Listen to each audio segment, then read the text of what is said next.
నమస్తే ఈనాటి వార్త న్యూస్ కి స్వాగతం. నిరుద్యోగ నిర్మూలన, మహిళలకు భద్రత తెలుగుదేశం పార్టీతోనే సాధ్యమవుతుందని తెలుగుదేశం పార్టీ అభ్యర్థి సవితమ్మ సూచించారు. శ్రీ సత్యసాయి జిల్లా పెనుగొండ నియోజకవర్గ పరిగి మండల కేంద్రంలో నిషా గార్మెంట్స్ పరిశ్రమ వద్ద ఉపాధి పొందుతున్న మహిళలతో టీడీపీ సవితమ్మ ప్రత్యేక సమావేశం నిర్వహించారు.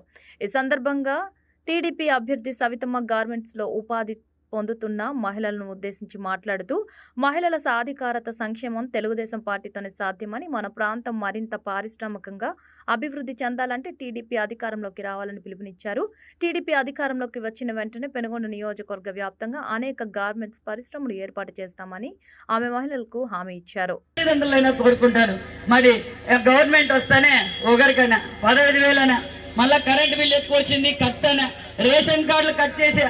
కాబట్టి దీనికి ఏది సంబంధం లేకుండా తల్లి దీవెన కింద ఇంట్లో ఒక్క పిల్లాడు ఉంటే 15,000, ఇద్దరు చదువుకునే వాళ్ళు ఉంటే 30,000, ముగ్గురు చదువుకునే వాళ్ళు ఉంటే 45,000, నలుగురున్న 60,000 ఇవ్వబోతున్నారు మన చంద్రబాబు నాయుడు గారు తెలుగుదేశం ప్రభుత్వం. తెలియదు కానీ గవర్నమెంట్ వ్యవస్థ అంత బాగా లేదంటున్నారు.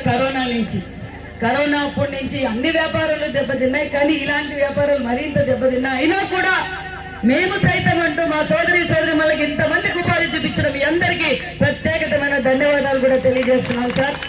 అమ్మా, ఇక మీకు కూడా ఆటోలు బస్సులు రెడీగా ఉన్నాయి, టైం అయింది, నాకు అర్థమైంది.